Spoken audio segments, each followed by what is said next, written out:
வாவர் முரளியை கூப்பிட்டு சுரேஷ் கேஸ் என்னாச்சு, ஏன் இவ்வளோ டிலே பண்றீங்கன்னு கேட்க, முரளி இல்ல சார் ஃபாரன்சிக் ரிப்போர்ட் வரதுக்கு தான் லேட் ஆகுதுன்னு சொல்ல, ஏன் லேட் ஆகுதுன்னு வாவர் கேட்க, தண்ணிக்குள்ளேயே பாடி இருந்ததுனால திசுவெல்லாம் வளவளப்பாயிருச்சு சார், அதனால தான் லேட் ஆகுதுன்னு முரளி சொல்றாரு. காரணம் சொல்லிட்டு இருக்காதீங்க, போங்க போய் சீக்கிரம் முடிங்கன்னு வாவர் முரளிட்ட சொல்லி அனுப்புறாரு.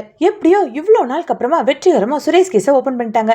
என்ன இன்னும் முடிக்காம அடுத்தடுத்த கேஸா போயிட்டு இருக்கேன்னு பார்த்துட்டு இருந்தேன். ரொம்ப நாளுக்கு அப்புறமா முனியாண்டியோட ஒய்ஃப் பையன் சீன்லாம் காட்ட ஆரம்பிக்கிறாங்க. முனியாண்டியும் அவங்க ஒய்ஃபும் முனியாண்டியோட பையன் ராஜேஷ்க்கு இன்னைக்கு பர்த்டேங்கிறதுனால கோயிலுக்கு போயிட்டு வந்துட்டு அவனை ஏன் இவ்வளோ நேரம் தூங்கிட்டு இருக்க பர்த்டே அன்னைக்கு அப்படின்னு சொல்லி எழுப்புறாங்க. ஆனா அவன் தூங்காம பயத்துல தான் படுத்திருக்கான். ஏன்பா முகம்லாம் வாடி போயிருக்கு, என்னாச்சுன்னு முனியாண்டி கேட்க, அதுக்கு ராஜேஷ் இல்லப்பா எக்ஸாம் டென்ஷன் வேற ஒன்றும் இல்லை அப்படின்னு சொல்லி சமாளிச்சிடுறான். முனியாண்டியும் சின்ன சின்ன விஷயத்துக்குலாம் பயப்படாதப்பா, சாமி கிட்ட வேண்டி பிறந்தவன் நீலாம் தைரியமா இருக்கணும்னு சொல்லிட்டு எப்பவும் போல ஒய்ஃபுக்கு தெரியாம அவனுக்கு காசு கொடுக்குறாரு.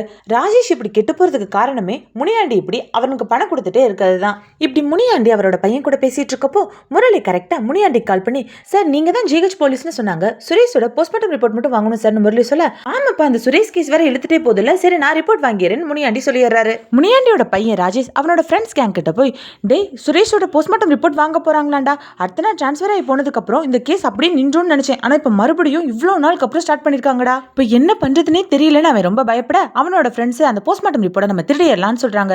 என்னது திருட போறியா, டேய் உனக்கு போலீஸை பத்தி எதுவும் தெரியல, நான் இவ்வளோ வருஷமா போலீஸ் ஃபேமிலிலே இருக்கிறதுனால சொல்றேன், இப்ப போய் திருடணும்னா நம்ம கண்டிப்பா மாட்டிப்போம், நான் ஒன்னும் அக்யூஸ்ட் இல்ல, ஏதோ தெரியாம ஒரு தடவை தப்பு பண்ணிட்டேன், இனிமே இதுல நான் இல்ல, என்ன விட்டுருங்கன்னு சொல்லிடுறான் ராஜேஷ். அந்த ஃப்ரெண்ட்ஸ் கேங்ல இருக்க இன்னொருத்தனும், ஆமாண்டா அவன் சொல்றது கரெக்ட் தான், நீங்க என்னையும் விட்டுருங்கடான்னு சொல்லிடுறான். அவங்க ரெண்டு பேரும் அந்த டீம்ல இருந்து விலகி போயிடுறாங்க. முரளி ராஜா கிட்ட, என்ன சார் ஒரு கேஸ் முடிச்ச உடனே கொஞ்சம் கூட ரெஸ்ட் இல்லாம அடுத்த கேஸ் கொடுக்குறாரு வாவர் சார் அப்படின்னு புலம்பிட்டு, நீங்க தான் பார்ட்டி தரேன்னு சொன்னீங்கல்ல எங்கன்னு கேட்க, ராஜா பார்ட்டி தானே வச்சுட்டா போச்சு, சரி சொல்லு உனக்கு என்ன ஒயின் வேணும்னு கேட்க, அதுக்கு முரளி சேச்சா என் பார்ட்டிலாம் அதெல்லாம் இல்ல, பிரியாணி பார்ட்டி வைக்கணும்னு சொல்ல, ராஜா அதுக்கு வச்சுட்டா போச்சு, இன்னைக்கு நைட்டு என் வீட்லயே பிரியாணி பார்ட்டி பண்ணலாம்னு சொல்றாரு. அன்னைக்கு நைட்டு பிரியாணி பார்ட்டிக்காக ராஜாவோட வீட்டுல ராஜாவோட அப்பா ஸ்வேதா ஸ்வன்சி முரளி ஜீவான் எல்லாரும் இருக்க, முரளி மட்டும் பிரியாணி பார்ட்டிக்காக பிரியாணி பண்ணிட்டு இருக்காரு. மத்தவங்க எல்லாம் வெளியே ஜாலியா ஃபன் பண்ணி விளையாண்டுட்டு இருக்காங்க. லலிதா கொஞ்சம் லேட்டா வந்து பார்ட்டில கலந்துக்கிறாங்க. அவங்க முரளிக்கு இப்ப கம்பெனி கொடுக்குறாங்க. எல்லாரும் பார்ட்டி முடிச்சுட்டு தூங்கிடுறாங்க. லலிதாவும் முரளியும் பேசிக்கிறாங்க. நீலா மேமே ராஜா சாரையும் கண்டிப்பா பிரிய விடக்கூடாதுன்னு முரளி சொல்றாரு.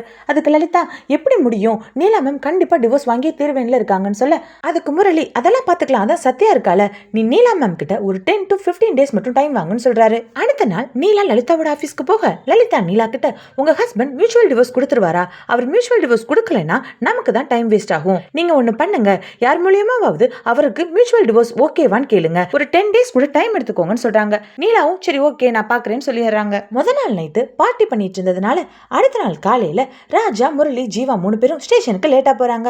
வாவர் அவங்களை நிப்பாட்டி ஏன் லேட்டுன்னு கேட்க, அதுக்கு ராஜா இது என்ன ஐடி ஆபீஸா, கரெக்ட் டைமுக்கு வந்து பஞ்சிங் பண்ண, ஒரு கேஸ் விஷயமா தான் போயிட்டு வந்தோம், அதான் லேட் ஆயிடுச்சு, நான் உங்ககிட்ட ஃபாரன்சிக் அப்ரூவல் கிட்ட மெயில் பண்ணிருக்கேனே, அதை நீங்க இன்னும் பார்க்கலையா, கொஞ்சம் அந்த அப்ரூவலையாவது சீக்கிரமா பண்ணி விடுங்கன்னு சொல்லிட்டு ராஜா போயிடுறாரு. வாவரும் ஃபாரன்சிக் டிபார்ட்மெண்ட் கால் பண்ணி ஒரு கேஸ் விஷயமா பேசணும், கொஞ்சம் ஸ்டேஷன் வரைக்கும் வாங்கன்னு சொல்றாரு. ஃபாரன்சிக் டிபார்ட்மெண்ட்ல இருந்து 2 ஆபீசர்ஸ் வராங்க. அவங்கள ராஜா இவங்கெல்லாம் ரொம்ப டேலண்டானவங்க, ஒரு பர்சனோட கையெழுத்து கைரேகையை வச்சு அவனோட பூர்வீகத்தையே சொல்லிடுவாங்கன்னு முரளி கிட்ட இன்ட்ரோடியூஸ் பண்ணி வைக்கிறாரு. ராஜா ஃபாரன்சிக் ஆபீசர்ஸ் கிட்ட, இது எங்களுக்கு ரொம்ப முக்கியமான கேஸ், ஆனா எந்த ஒரு லீடும் கிடைக்கல, எங்களுக்கு கிடைச்சிருக்க ஒரே ஒரு எவிடன்ஸ் இந்த த்ரெட் லெட்டர் மட்டும் தான், இதை நீங்க பார்த்துட்டு இதை யார் எழுதிருப்பாங்கிறத நீங்க எங்களுக்கு சொல்லணும், இதை நீங்க ஃபாரன்சிக் அனுப்பி இந்த லெட்டரை பத்தின டீடைல் அனாலிசிஸ் எங்களுக்கு கொடுங்கன்னு சொல்றாரு. இங்க ராஜா ஃபாரன்சிக் ஆபீசர்ஸ்ட பேசிட்டு இருக்க அதே நேரத்துல அங்க ஜிஹெச்ல ரெக்கார்ட் மெயின்டெனன்ஸ் ரூம்ல சுரேஷை கொலை பண்ண அவனோட ஃப்ரெண்ட்ஸ் ஸ்வேதாவையும் அங்க வேலை பார்க்குற இன்னொருத்தரையும் அடிச்சு போட்டுட்டு சுரேஷோட போஸ்ட்மார்ட்டம் ரிப்போர்ட் திருடுறதுக்காக அங்க இருந்த மத்த போஸ்ட்மார்ட்டம் ரிப்போர்ட்ஸையும் சேர்த்து திருடிட்டு போயிடுறாங்க. அடிச்சு போட்ட மயக்கம் கொஞ்சம் தெளிஞ்சோன்னு ஸ்வேதா ராஜாக்கு கால் பண்ணி, ராஜா அவசரம் உடனே வான்னு சொல்றாங்க.